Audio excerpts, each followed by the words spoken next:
আপনাকে ঠকিয়ে যারা হাসছে তাদেরকে হাসতে দিন, আপনাকে ঠকিয়ে কষ্ট দিয়ে যারা আনন্দ পাচ্ছে তাদেরকে আনন্দ পেতে দিন।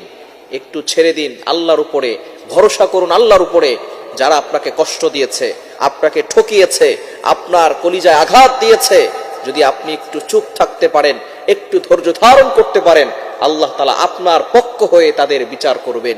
আল্লাহ তাআলা আপনার পক্ষ নিয়ে তাদেরকে শাস্তির ব্যবস্থা করবেন। সুতরাং আপনাকে ঠকালে আপনি তাকে ঠকাতে যাবেন না, আপনাকে কষ্ট দিলে আপনিও তাকে কষ্ট দিবেন না। দেখবেন একটু চুপ থাকেন, একটু ধৈর্য ধারণ করেন, যারা আপনাকে কষ্ট দিয়ে হাসছে, আনন্দ পাচ্ছে, তারাও একদিন বিপদে পড়ে যাবে। আল্লাহর পক্ষ থেকে আপনার উপরে সাহায্য আসবে। আপনি আপনার চোখেই দেখতে পারবেন যারা আপনাকে কষ্ট দিয়েছিল তারাও কিন্তু আল্লাহর পক্ষ থেকে আযাবের ভিতরে লিপ্ত হয়ে যাবে। এজন্য আসুন, আপনি কষ্ট পেলে হতাশ হবেন না, আল্লাহর উপরে ভরসা রাখুন, আল্লাহর প্রতি ইয়াকিন রাখুন, বিশ্বাস রাখুন। আল্লাহ তাআলা সকল বিপদ আপদ থেকে আপনাকে হেফাজত